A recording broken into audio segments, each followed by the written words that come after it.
자, 물어봅시다. 자, 아이를 출산하는 것은, 아이를 낳게 되는 것은 하나님으로부터 받은 선물입니까? 아니면 저주입니까? 선물이죠. 성경에 분명히 자녀가 하나님의 선물이라고 가르치고 있습니까? 안 가르칩니까? 가르치고 있어요. 그죠? 그렇다면 자녀를 낳은 것은 기쁜 일이에요? 슬픈 일이에요? 기쁜 일이에요. 감사한 일이죠. 그죠? 감사한 일이에요. 그럼 이건 좋은 일이에요? 나쁜 일이에요? 좋은 일이에요.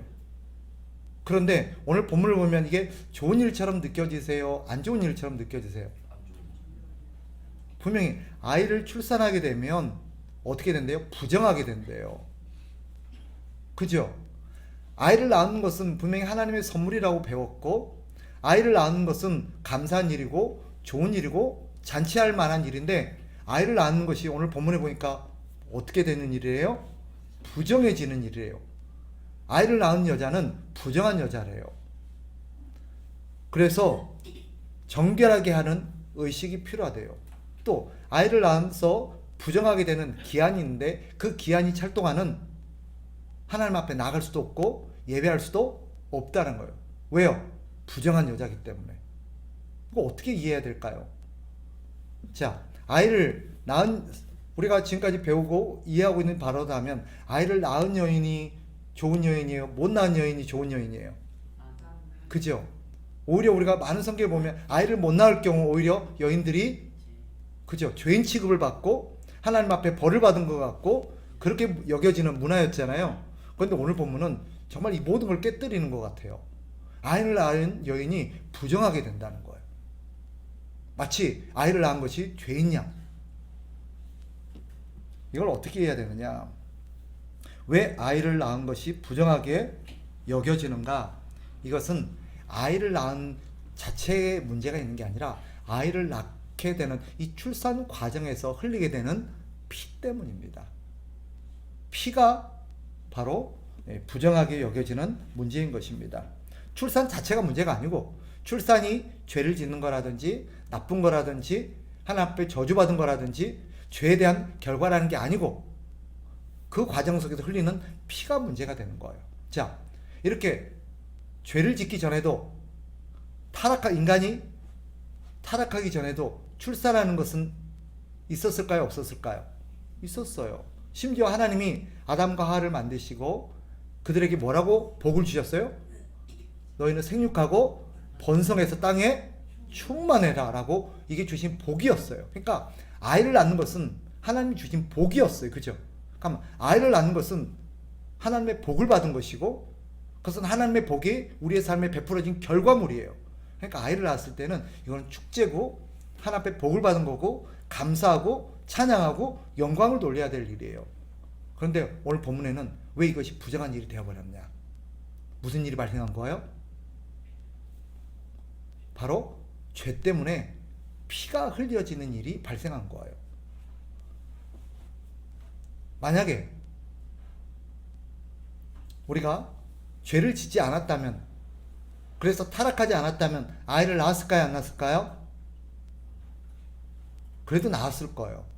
그러면 죄를 짓기 전과 죄를 짓고 난 후에 출산은 뭐가 다를까요? 두 가지가 달라져요. 첫째,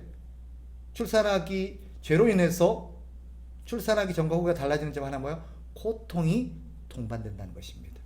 만약에 이 논리대로 한다면 죄를 짓지 않고 타락하지 않았다면 아이를 낳는 것이 고통스러운 통증을 동반하는 게 아니라 아마 전혀 고통이 없는 기쁨과 행복한 경험이 되었을 거라고 추정해 볼 수가 있습니다. 그죠? 그래서 어쩌면 제 짐작인데, 제 상상인데, 지금은 아이를 낳는 것이 여인에게 큰 고통이고 엄청난 통증을 동반하지만, 그렇지 않았다면 아이를 낳는 것 전혀 통증이 없이 그저 기쁘게 출산이 가능했을 거라고. 오히려 그 낳는 과정이 고통이 아니라 즐거움과 기쁨과 희열의 순간이 되었을 거라고. 여인에게도 출산하는 그 과정과 그 모든 증상과 현상들이 오히려 여인에게 기쁨과 마치 어떤 그런 쾌감을 느낄 만한 그런 경험이 되었을지 않았을까. 그래서 아이를 낳는 것이 기뻐서 자꾸 아이를 낳고 싶은. 근데 요즘은 아이를 낳는 것이 고통스러워 보니까 하나 낳고 나면 그 다음 무슨 생각이 들어요? 다시는 안 낳고 싶어요. 그 출산의 고통 때문에. 그런데 죄로 인해서 타락하는 일이 없었더라면 그러지 않았을 거라는 거죠. 두 번째, 그로 인해서 출혈이 발생하게 되는 거예요. 그 말은 만약에 죄로 인해서 타락하는 일이 없었다면 아이를 낳는 것이 출혈을 동반하지 않았을 수 있다라는 것을 우리가 생각해 볼 수 있습니다. 어쨌거나 하나님께서 출산하는 그 자체가 여인에게 나쁜 거라든지 죄를 지은 것이 아닙니다. 그럼에도 불구하고 출산한 여인이 부정해졌다고 말하는 건 뭐 때문이에요? 두 가지예요. 이 죄로 인해서 피를 흘리게 되었고 여인이 고통을 느끼게 된 죄가 만들어낸 어떤 그런 결과 때문이다라는 것을 여러분이 염두에 두어야 합니다. 그래서 이것이 보기에 하나님 보시기에 부정해진 거구나. 그래서 성경에서 레위기에서 부정하게 된다는 것은 두 가지 의미입니다. 부정하게 된다는 의미를 잘 기억하셔야 돼요. 첫째, 부정하게 된다는 게 어떤 거냐? 하나님이 원래 계획했던 것과 달라지는 것을 부정한 거예요. 원래 하나님이 인간을 만드셨을 때 하나님은 인간이 이 땅에 살면서 아프고 병들고 다치고 늙고 고통받고 그럴 계획으로 만드셨을까? 아니면 그런 것 없이 그저 행복하고 즐겁고 기쁘게 살 것을 하나님 계획하셨을까요? 그렇죠? 아프지도 않고 병들지도 않고 다치지도 않고 늙지도 않는 그런 우리의 삶을 하나님이 계획하고 만드셨어요. 그런데 죄로 인해서 어떻게 된 거예요? 이런 것들이 다 망가져 버린 거예요. 그래서 시간이 가면 사람이 자꾸 늙어가고 아프고 병들고 그러는 거예요. 이게 하나님 보시기에 어떤 거예요? 부정한 상태예요. 부정한 상태. 하나님이 계획하신 원래 창조 계획과 죄로 인해서 달라진 상태, 이것이 부정이에요. 이게 그래서 이걸 부정하다고 말합니다. 두 번째 부정하다는 의미가 있어요. 뭐냐? 그래서 죄 때문에 부정하게 되어서 하나님 앞에 나아갈 수 없는 상태, 이것을 성경은 부정하다고 그래요. 부정하게 된 사례들이 많이 있죠. 하나님 앞에 나아갈 수 없는 사례가 혹시 기억나는 거 있어요? 뭐가 있죠? 오늘 본문에 보면 여인이 출산해서 피를 흘리게 되면 부정하게 돼서 하나님 앞에 나아갈 수가 없어요. 근데 또 있어요. 뭐냐? 시신, 그죠? 죽은 시신을 만졌다거나 사체를 만졌을 경우 부정해져서 나갈 수가 없어요. 또 갖가지 병에 걸렸을 때, 그죠? 유출병이나 나병이나, 그죠? 여러 가지 어떤 병에 걸려서 우리의 몸이 부정하게 되었을 때 하나님 앞에 나갈 수 없는 것입니다. 이런 상태를, 그래서 하나님 앞에 나아가서 예배하러 하나님이 계신 성전에 갈 수 없는 상태를 뭐라고 말한다? 부정하게 되었다라고 말해요. 부정하고 죄는 같은 게 아니에요. 죄는 아니에요. 그런데 뭐예요? 죄로 인해서 모든 것이 변질되어 버린 상태를 부정하다고 말하는 거예요. 그래서 오늘 본문은 아이를 낳는 것이 죄라는 뜻이 아니에요. 원래는 하나님이 계획하셨던 것과 달라져서 부정해진 상태를 말한다. 여기까지 이해되시죠? 자, 그렇다면 두 번째 질문입니다. 오늘 본문을 보면 또 한 가지 의문점이 있는데 남자아이를 낳았을 때와 여자아이를 낳았을 때가 달라요. 남자아이를 낳으면 며칠 동안 부정해지냐면, 자, 2절 보세요. 며칠 동안? 1회 동안 부정하리니, 그죠? 그리고 나서 며칠이 돼야 깨끗해진대요. 4절에 보니까 33일이 더 지나야 깨끗해. 그러니까 합하면 며칠이에요? 1회 더하기 33일 40일. 그러니까 남자아이를 낳으면 토탈해서 며칠 동안 부정해지는 거예요? 40일 동안 부정해져요. 며칠이라고요? 40일. 40일 동안 부정해요. 근데 여자아이를 낳으면 어떻게 될까요? 5절. 두 일회 동안 부정할 뿐만 아니라 며칠이 지나야? 66일이 지나야 깨끗해진대요. 그럼 합하면 80일이에요. 저를 보세요. 남자아이를 낳으면 며칠 동안 부정해져요? 40일을 부정해요. 근데 여자아이를 낳으면 80일이 부정해져요. 왜 그럴까요? 왜? 똑같이 출산한 건데 남자아이를 낳았을 때보다 여자아이를 낳았을 때가 더 2배나 부정하게 되고 부정한 기간이 길어지게 되는 거예요. 왜 그럴까요? 성경은 여기에 대해서 정확하게 대답을 하고 있지 않아요. 그래서 사실은 정확하게 그 이유를 알 수는 없습니다. 자, 한 가지 여기에 대해서 몇 가지 여러 가지 해석들이 있긴 한데 우리가 대표적인 한 가지 해석이 신학적인 어떤 이해입니다. 자, 저를 보십시다. 이것은 지금 이 출산으로 인해서 부정해진 것은 무엇과 관련되어 있다고 그랬어요? 아담과 하와가 죄를 지은 것과 관련이 있다 그랬죠. 그죠? 죄로 인해서 원래 하나님이 계획하셨던 상태가 망가져버린 상태, 이걸 뭐 어떤 상태다? 부정해졌다라고 말해요. 부정해졌다. 그죠? 지금 우리 상태는 어떤 상태일까요? 다 부정해진 거예요. 하나님 원래 계획하셨던 모습이 아니에요.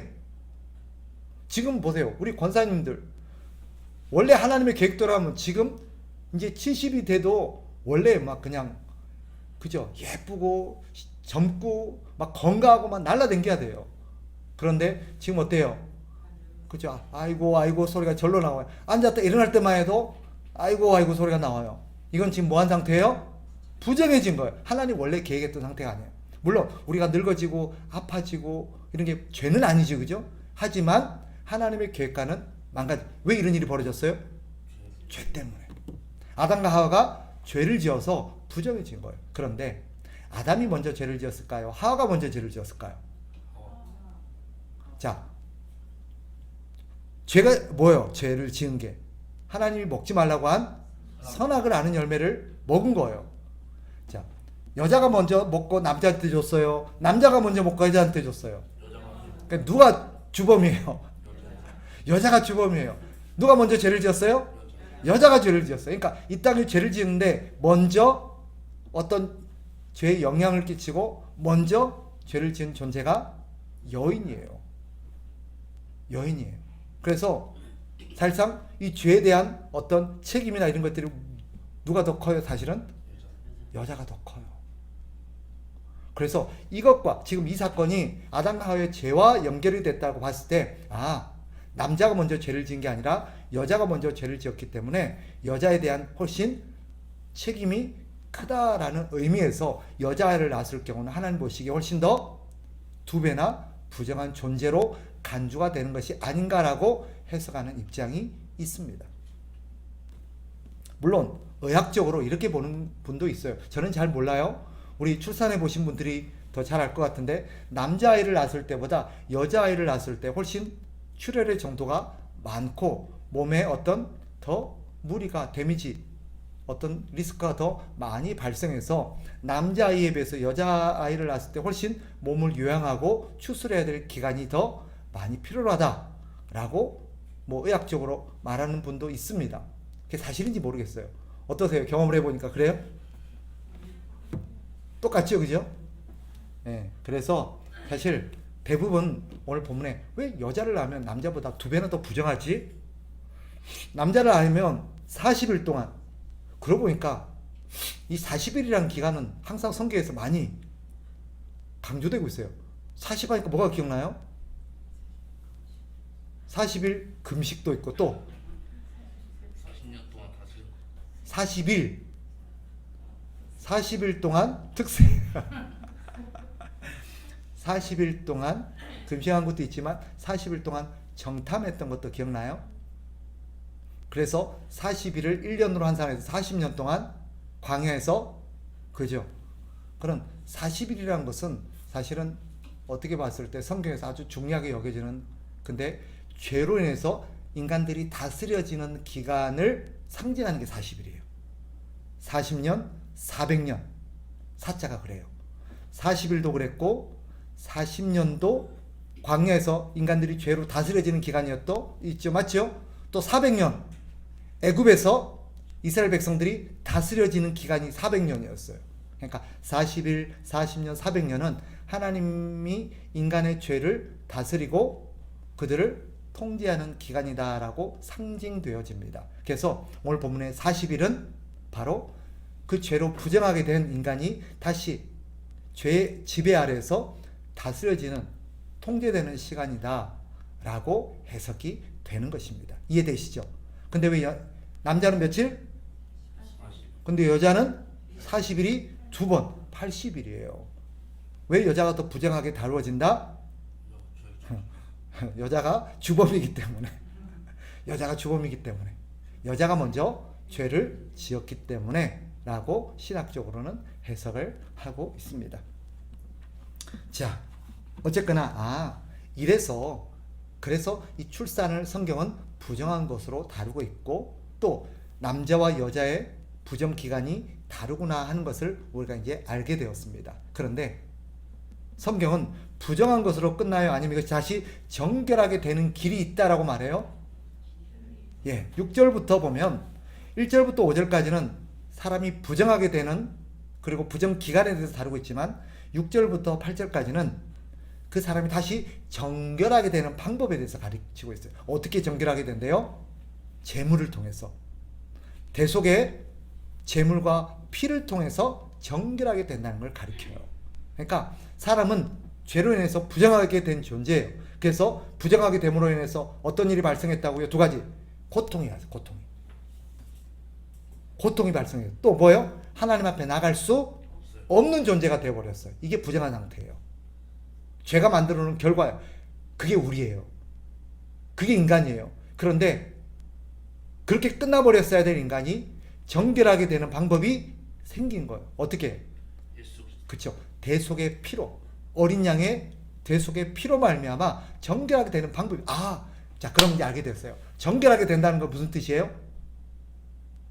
이게 부정과 반대는 거죠. 부정이 2가지를 설명했어요. 이걸 알아야 구약 성경에 이걸 이해를 해요. 부정이 뭐라고요? 2가지. 첫째, 죄로 인해서 고통이 생긴 상태. 고통이 생긴 상태. 이걸 부정한 거예요. 또 하나 뭐라고요? 하나님 앞에 나갈 수 없게 된 상태. 이게 부정하게 된 거예요. 그럼 정결하게 된 거는요? 고통이 사라진 거예요. 고통이 없어진 거예요. 그리고 하나님 앞에 나갈 수 있는 길이 열려서 하나님 앞에 나갈 수 있게 된 게 이게 정결한 상태예요. 이제 알겠죠? 그러면 정결하다고 말할 때는 뭐예요? 이 사람이 병이 나은 거예요. 문제가 해결된 거예요. 그죠?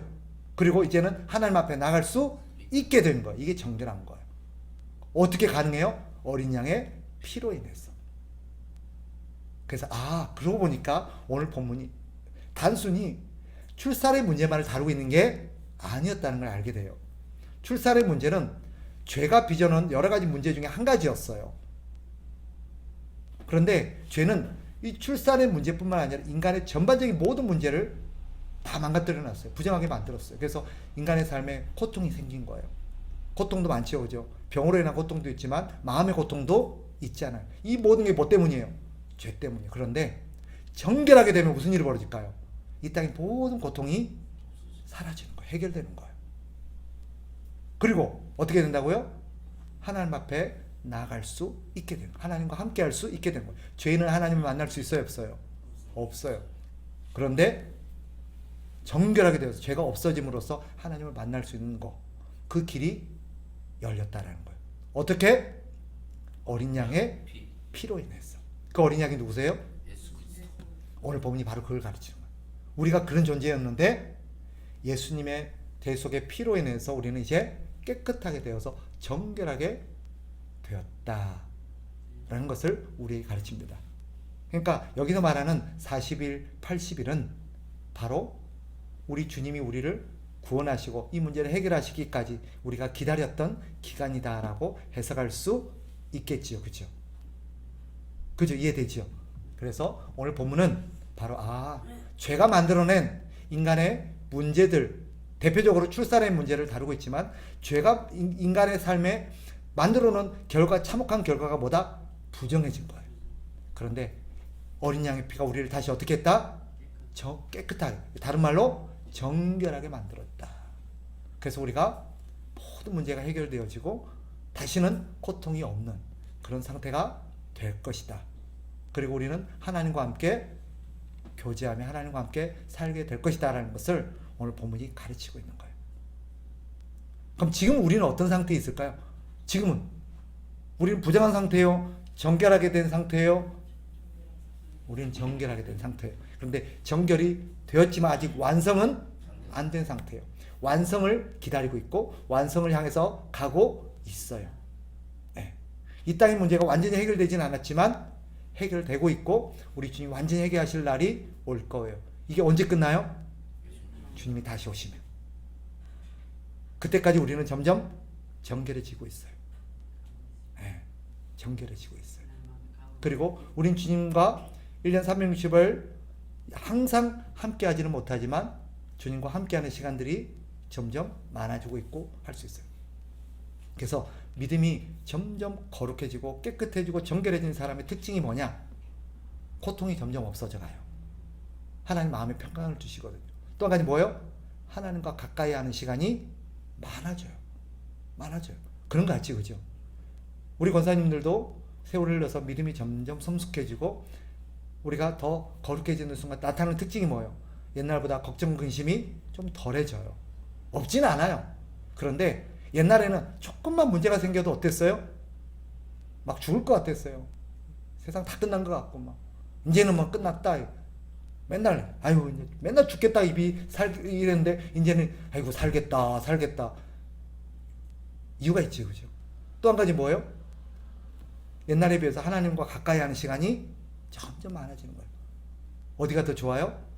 주님 곁이 더 좋아지거든요. 옛날에는 노는 게 더 좋고 세상이 더 좋았는데 지금 하나님이 더 좋아져서 하나님과 더 가까이 하는 시간이 많아진다. 이게 우리가 점점 정결하게 되어가는 중간에 있다라는 것을 보여주는 특징입니다. 자, 이것을 통해서 하나님이 우리의 삶에 행하신 일이 무엇인가를 다시 한번 깨닫게 됩니다. 이런 날이 반드시 완성이 될 날이 곧 올 것입니다. 그러되면 우리는 완전히 정결하게 되어서 완전한 그런 하나님의 구원의 은혜를 누리게 될 것입니다. 그 모든 은혜 우리가 함께 참여하는 축복이 있기를 주의 이름으로 축복합니다.